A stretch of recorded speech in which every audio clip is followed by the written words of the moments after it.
Hey, what's up? Welcome back to Sage Root Nutrition's vlog. I'm starting this week with emotional eating, and it's fitting because I'm headed into my emotional time. So we're talking all about those emotional cues that pop up that have you running for the chocolate and the candy and the pretzels. At least that is what happens with me. But more importantly, we're talking about how to handle those, how to cope with those. So sit back, relax, get your shades going because tomorrow's the holiday, and let's dive right in to emotional eating.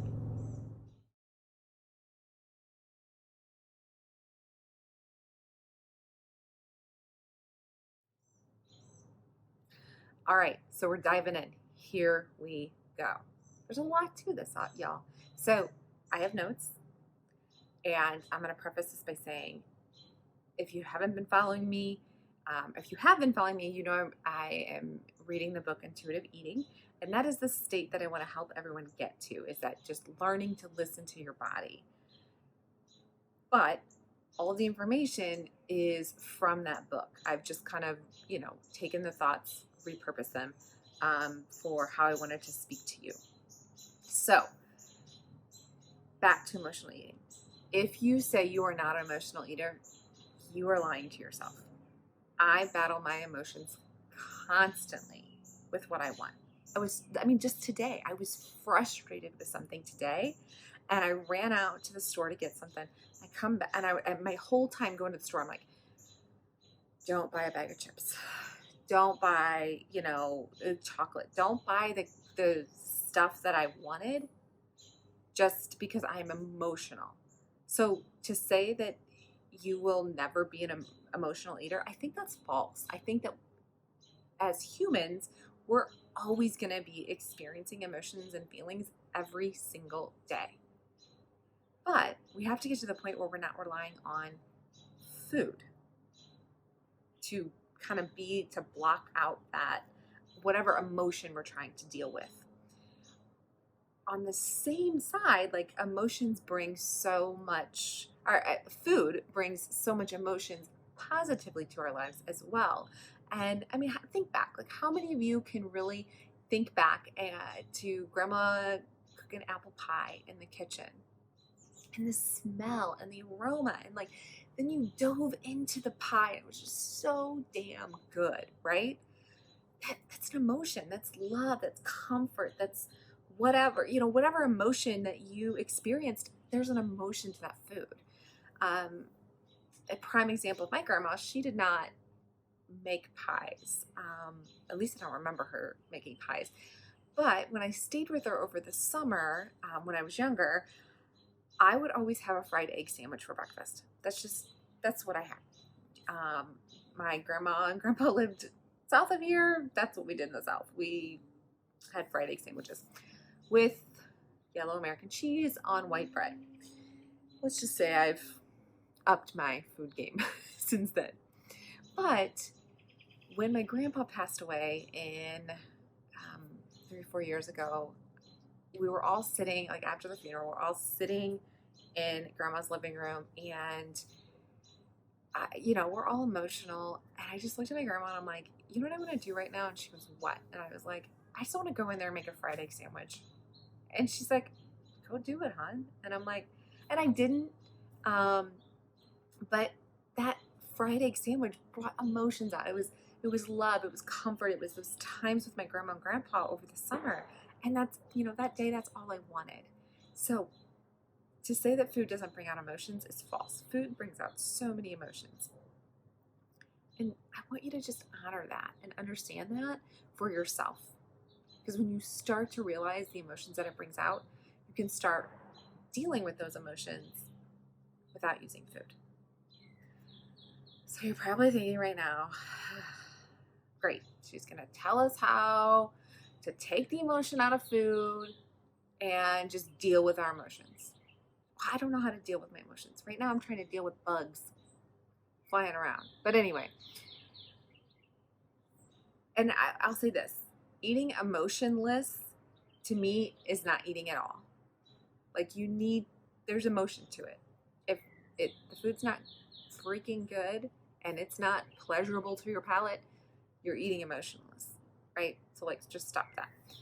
So let's look at why we emotionally eat, and then we'll talk more about how we can combat it. So first, let me throw this thought at you. And I'm going to read this because I want it to be perfect. But dieting itself can trigger emotions, which ultimately lead to using food to cope with these feelings. Think about the scarcity mindset that comes from starting a new diet, right? So it's Saturday and you're like, I've done my grocery shopping. I'm going to start this new diet on Monday. I got all my food. Like, I'm ready to go. And then Sunday rolls around and you're like, let's go get pizza and let's get ice cream and let's get all this stuff, Oreos, chips, because I am not going to be able to eat that starting Monday. Like, I got my good food. I'm not going to be able to eat all this. So let's just like divulge in all this freaking food. And then Monday rolls around and you're like, oh my God, I feel so much, like I feel horrible. I'm not starting the diet today. And that's a cycle for you. And then it's next Monday. And then, I'm going to start next month because, guess what? Thursday's a holiday. So I'm going to start next month. And then it's just this cycle of in your mind thinking that food is scarce, that it's not going to be there. Newsflash. We live in the US. Food is always plentiful. And if you don't think that, just go look at how much food gets thrown away every day by grocery stores and restaurants. We have so much food. The food is always going to be there. Okay? So don't think in your head that, oh my God, I'll never have Oreos again. False. Oh my God, I will never be able to eat pizza again. False. Get that scarcity mindset that you are never going to be able to eat something again out. Food is available. Food is always available. You can have pizza probably 24/7. You can get it anytime you want. But the point that you're going to get to, the point that I want you to get to, is that when you want pizza, one, you know why you want it. It's not just some random emotion. And two, it's the best damn pizza you've ever had. And that's the only way you're going to eat it. You ain't buying Totino's. You're getting the best damn pizza out there. So when you think of emotional eating, think of a continuum, right? And this is from the book, which is written by Evelyn Tribole and Elise Resch, and I'm probably butchering those names, and I'm really sorry. But they're both registered dietitians with their own practice, helping people get to intuitive eating and doing the research and reading all the research that's out there. So this book, I really, honestly, I feel like they're speaking to me and I know what they're talking about. So, but on the far left, you have the gratification of eating. So just the darn good feeling of eating. Just if you're not getting pleasure, if it's not, that food is not making you feel good, truly making you feel good, not masking things that we're going to talk about in a minute, but truly making you feel good, then why are you eating it, right? So just tonight for dinner, squirrel, but just tonight for dinner, I had my 5 ounces of grass-fed burger and my 1 cup of asparagus. And then I had toasted these pecans for something on Father's Day. And so I had them and I'm like, I just really want those pecans. You know what? I'm just eating a few. And I did. I just ate some of the toasted pecans and they were darn good. They were toasted. My palate is, I like a little bit of burnt. And so they had that little bit of flavor like that. They were some of the best darn pecans I've had. And that's the only reason I ate them, because I knew they were that darn good. So food has to be pleasurable. If it's not, don't eat it. Put it down. Okay? Seriously, put it down. So next to eating for gratification is eating for comfort. Y'all know these times, right? It's a cloudy day out, you're stressed, whatever, like, you just need some comfort. You just need that comfort food. And, you want like mac and cheese. But you know that mac and cheese can make you feel like crap. So when you want that comfort food, again, it's got to be pleasurable. It's got to be the best darn mac and cheese out there. I ain't eating Velveeta out of the box, y'all. I'm not. I'm boiling the noodles. I'm making my own roux. I'm grating my own cheese. I'm putting it in there. I'm probably adding bacon and jalapenos, topping it with some panko breadcrumbs, putting it in the oven, letting it all get creamy and melt together. And that's mac and cheese. Not the shit out of the box. Okay? So when you just need that comfort and you're eating for comfort, it's gotta be the best darn comfort food. Okay? In the middle of that continuum. And this is where we're gonna get hard hitting, y'all. So if you're not ready for hard hitting, feel free to turn this off. But this is where we're getting hard hitting. In the middle of that continuum is distraction eating. We've all been there, right? You're sitting at your desk. It's 2:00 in the afternoon. You're working on this project and you get into the drawer with the gummy bears and you just start popping them. Actually, you're clicking with this hand and you're popping with this hand. You don't even know you're eating. It's called distraction eating. All of a sudden you look down and the bag's gone. And you're like, should I seriously just eat a whole bag of M&Ms or gummy bears or whatever? Y'all, my weakness is peanut M&Ms. You put the jumbo bag from Costco in front of me, I guarantee you I could eat that in a day. Hands down. So I don't let myself sit down and get distracted with eating. I focus on what I'm doing. No need to bring the food into it. The goal is to get you to the point where you honor your emotions and understand why you're emotional eating. So if you have that bag of gummy bears there, are you just bored? You're bored with the task you're doing, so you're trying to fill it with a distraction of eating because you think, again, keyword there, think, those gummy bears are actually satisfying you. If y'all can't hear my friend in the tree up there, he's just chirping away. Beauty of being outside on the deck. But anyway, so to go into from distraction eating to bored eating. Y'all, my husband is a prime example. Now you hear my air conditioning. Gotta love it. Is a prime example of bored eating. There are times when I look at him and I'm like, you just ate 20 minutes ago. Put that down. You're bored. I'm not bored. BS. He's bored. And you've been there too. You have. Where it's Sunday afternoon. You got everything done. You're sitting down watching a show. The show's really not engaging. It's not, it's just kind of whatever. It's noise. And you're bored. So you get up and you get the chips. You get the Oreos. You get the gummy bears, you get the chocolate chips, whatever it is, you get up and get that. You sit back down and you're just eating because you're looking for some emotion that eating is going to bring to you. Like you're looking for that pleasure. The show's not giving you the pleasure, right? The show's just boring. You have all your stuff done. There's nothing going on in your life on this particular hour, so you're bored and you're just popping. And all of a sudden, again, you've eaten the whole bag of chips or you've eaten the whole bag of Oreos and you're like, what the hell just happened? Y'all have been there. I am a bored eater at times and I'm like, no, I'm just bored. I don't need to eat. I'm just bored. So honor that. Understand, you know what? You're just bored. Get up and do something, right? All right. We're going down this continuum, working our way to the right. So next on the continuum is eating to numb the pain.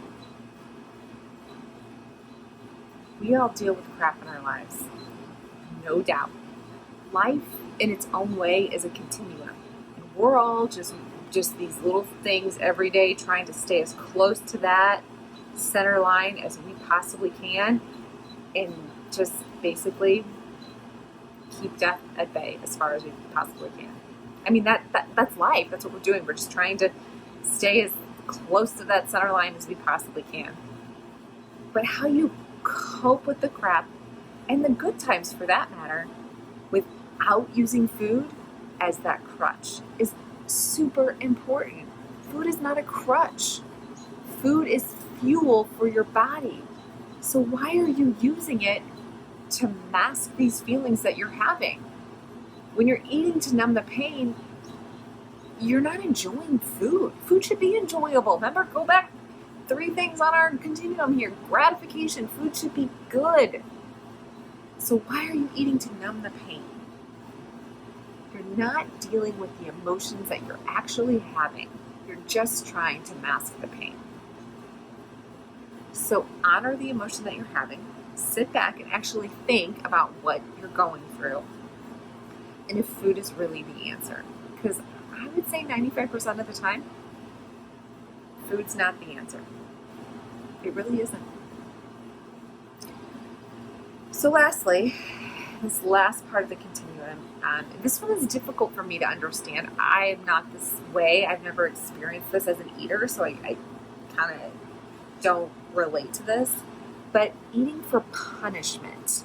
So eating because you are just like angry and you eat in an angry, forceful way. And you eat just this large quantity and you just keep going because you're just mad at you're punishing yourself for doing something wrong or whatever. So you just eat and eat and eat, which leads to low self-esteem, self-loathing. It clearly gets you on the wrong side of your goals. And again, you're not dealing with those emotions. You're not actually figuring out what the heck is going on and how you can fix it without food. All right, so we talked about the stages of emotional eating. So let's look at triggers for these stages, because these have all come up, and maybe these have come up for you, but just really think about it. So I'm going back to Sunday afternoon where you're lying on the couch. All your chores are done. You're just, resting for the day. You got Netflix going. Cue bored, distracted eating. Having to get through the rest of your workday, working on a project that you weren't assigned to in the first place, because Sally called in, you've got to work on it, and you're bored with it. So you're eating in a distracted state. Better yet, we've all seen this. Your child is throwing a fit in the middle of Target, and you bribe them with ice cream just to get out of the damn store. Cue reward eating that can have some very negative impacts down the road. You have deadlines to meet, and there's just not enough hours in the day. I feel this. There's just not enough hours in the day to get things done. Cue stressful eating. You can't figure out how to get a video from your phone to your computer, and it's just frustrating. Been there. Figured it out though. So anyway, but you're just still frustrated. Cue frustrated eating. Here's one that people deal with all the time. The scale didn't move last week. I'm working my butt off to eat right and in the gym, and the scale didn't move last week. Cue depression eating. But eating can also be on the positive as well. It doesn't always have to be negative. So you make a reservation at your favorite restaurant. For my husband and I would say probably our favorite restaurant is Mama Campisi's on the Hill. We are going there. We are excited. We are getting meatballs. We are getting lasagna. We are getting salad. And we're probably getting toasted wraps. And we are going to enjoy it. I'm excited to go there. You're feeling sick and you just, you know what, you just need to fill your soul. So cue that soothing comfort eating, right? You make a special meal for someone that you love. You know, one of the ways that I show love is through food. I love cooking, and I love cooking for people. So that's one of the cues for me, is that love eating, just showing your love for someone. Our last one, you're going out with friends, you're going to your favorite patio, you're going to have beers, you're going to have apps, it's happy hour, it's going to be cheap. Cue social eating. So those are all the ways that emotions come into how we're eating, right? Both negative and positive. So do you see how eating can invoke all of these emotions? So now let's talk about dealing with those negative triggers and how to enjoy the positive triggers, but not too much, right? So first things first, when it comes to dealing with an emotional hunger or something like that, ask yourself, are you truly biologically hungry? Not, do you just want food? No. Are you biologically hungry? Is your stomach growling? Do you have a headache that won't go away? Are you feeling really, really tired and you shouldn't be tired? Those are signs that your body just needs fuel. It needs food. It biologically, it wants to keep working for you, so it needs that energy. If you don't have these, you're probably not truly hungry. Your body really doesn't need that fuel or whatever you're thinking you need to give it, right? So if you're not truly hungry, then you need to figure out what emotion you are truly feeling. Are you frustrated? Are you happy? Are you angry? Are you stressed? Whatever the emotion is, figure out exactly what it is that you're feeling. And if you don't know, pick up the phone and call a friend and tell her, this is what I'm going through. And she might tell you, oh, it sounds like you're really just pissed off. And you're like, yeah, I'm just going to go eat a pint of ice cream. And she's like, no, I know that's going to derail you from your goals. Sometimes you just need to verbalize what's going on, whether it's to a friend or in a journal, for you to figure out what emotion that you're feeling. So once you realize that you're not hungry, you're not biologically hungry, figure out what emotion is going on, whether that is just sitting down for a second and thinking about what's actually going on around you, being present in the moment, or picking up the phone and calling a friend and figuring it out. After you figure it out, you got to deal with that emotion. Do you really need that honey bun because your boss came in and yelled at you and told you you couldn't, you were whatever, and he's pissed because something's not done? Do you really need that honey bun?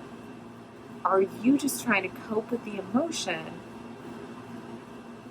that your boss basically just put on you? And let's be honest, your boss probably isn't mad at you. He's mad about something that happened earlier in his day, and he's projecting that on you. You are the first person that something bad or, whatever happened, and he's projecting that anger from something earlier on you. So why are you letting his emotions determine your eating emotions? You shouldn't, right? Step back, deal with the emotions that you can control. You can't control him, but you can control the emotions that you are dealing with. So once you figure out what they are, deal with them. Get up and walk away from the computer for a minute. Go outside, take a couple deep breaths, figure out what's going on, and then come back in and deal with it. And it's absolutely okay to take a break. It is, you can get up and walk away. Now, if you're in a job, where you're like running a machine or something, you can't just walk away. I get it. But it is, give yourself permission to do that if you have to. give yourself permission to hand those kids over to your husband when he walks in the door at night, because you need 30 minutes. You need a little break. And you don't want to just emotionally eat all day. If you can tell yourself, look, we're going to have a calm, relaxing day, and we're going to get through it, because at 4:30 when he walks through that door, I get 30 minutes to myself without anything. Give yourself permission to do that. It's absolutely okay. So I want to wrap this up with some ways you can deal with your emotions without turning to food. First, make sure your basic needs are met. Are you getting enough sleep? Y'all, sleep is important. And if you don't realize that sleep's important, you better check yourself real quick, because sleep is important. Second, are you expressing your feelings in a healthy way? Do you feel understood and accepted? Do you feel intellectually and creatively stimulated? And are you receiving comfort and warmth? Those are our basic needs. I know for me, sometimes, I just want comfort. I will turn on 90s country because that's comforting to me. That takes me back to my childhood. That takes me back to riding up and down the highway with my grandpa, because he had to be the one that brought me to and from my mom because my parents were divorced. That's comfort for me. Shout out to Captain Mac on 92.3 WIL, because that guy has probably been on the radio as long as I've been alive, and his voice is the only one that I can remember, and he's still on the radio today. So, back from my squirrel. But anyway, deal with those are your basic needs being met? And again, if you're not getting enough sleep, check yourself, because you need to be getting sleep. Next, be sure to deal with your feelings. Y'all, we have so many feelings that we experience every single day, and we have to deal with them. And we have to also say it's absolutely okay to walk away from them for a period of time, but then come back and deal with them. And a period of time is not 5 years, okay? A period of time is like, hey, I need to walk away from this for like 2 hours, and then I'll come back and deal with it. Okay, that's walking away. So some things you can do: journal, talk to your friends. Obviously, if you need more professional help, go get more professional help to really deal with your problems. Another way, get a punching bag. We have a 100-pound punching bag in our basement. I know the day after my husband's grandfather died, my knuckles were almost bloody because I was so emotional that I just went downstairs and beat the crap out of that thing. Try that. Or you know what? They have those little tabletop punching bags you can get. We had one of those at my first job. And it was like a couple of the guys put the boss's face on there. I mean, we all went round and round on that thing. We get frustrated. I worked in financial services, and so like the market went down. I mean, we were all just punching the crap out of that thing. So find a way to deal with those feelings that you're having. And so some things that, if you have to take that time to walk away, I need to go get distracted for an hour or 30 minutes or 2 hours and then come back and deal with my feelings. So some things that can distract you: go for a drive, clean out your closet, go for a walk, take a nap, put on some music. Maybe 90s country does it for you. Just do something that allows you to walk away from those feelings for a short period of time and then come back and deal with them. When your mind is more clear, maybe you've thought of a different way to handle those emotions, you've just allowed yourself to work through it and give your mind a rest from having to deal with feelings 24/7. So the bottom line, we all have emotions around food, whether positive or negative. We all have them. But the goal is to get to a state of peace with food and peace with dealing with our emotions. So we can go out and handle life with grace instead of this uncontrollable, guilt-ridden, overly processed, shitty food, right? So, y'all, I really truly hope that you enjoyed this today. I'm dealing with bugs because they're like in my light and everything else. So, I hope that you enjoy this raw, all natural. I am who I am. I'm coming at you. I'm sharing the things that I am loving and I'm reading and things that I hope will just like shine that little glimmer of light on maybe some things that you're doing in your life that you could be doing differently. Not that what you're doing is wrong, but maybe you could be doing it differently. So hopefully this, again, clued you into some emotional eating that you're doing and how you can step back, really assess why you're doing it and how you should really be dealing with those emotions instead. I do want to hear from you. If I haven't said it enough, I do want to freaking hear from you. So comment, share this, like it, repost it, whatever. Let me know what you think. Let me know if this actually gave you some good information that you can use. And let me know how you're going to use it. I want to know.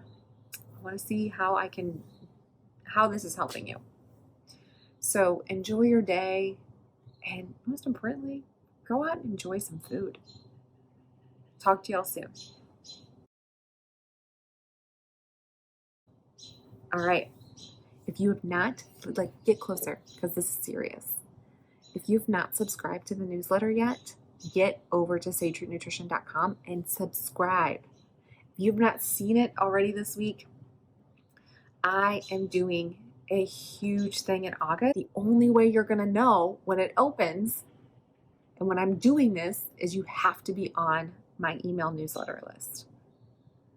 So get over to sagerootnutrition.com, subscribe, and then when I open this up, you'll be the first to know it's open. And I'm telling you, you will see results. You will see changes in your life. So get over to sagerootnutrition.com, make sure you subscribe, and I'll talk to y'all soon.